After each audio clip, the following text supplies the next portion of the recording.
Okay. Hello, I'm Grace Barbie, and this is my individual and class-wide behavior strategy assignment for my 388 class. For my assignment, I was assigned interdependent group-oriented contingency. So for my example, I made a star chart. Sorry that it's backwards on the camera.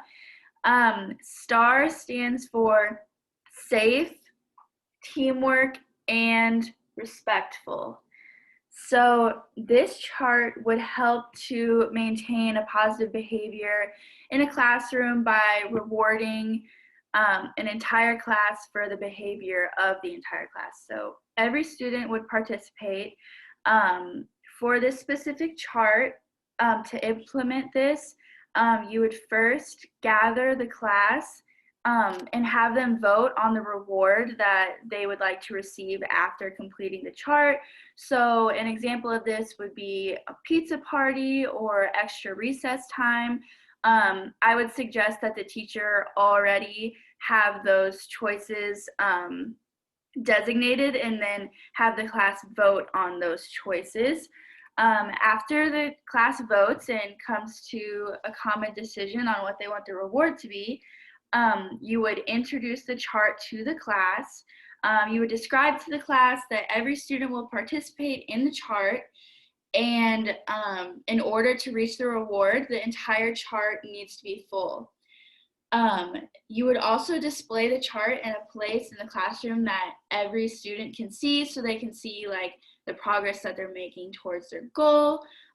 Once it's full is when they will see the reward, and when a student displays one of the target behaviors, and that is when they will add a star to the chart.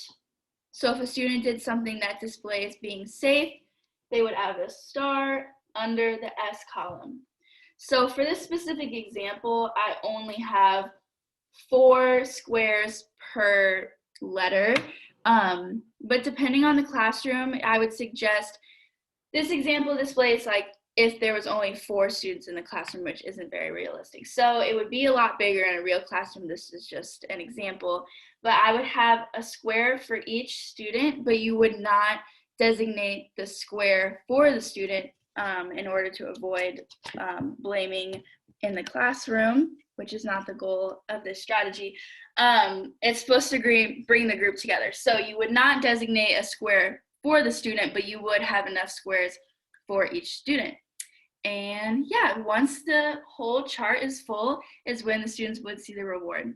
So that is my assignment.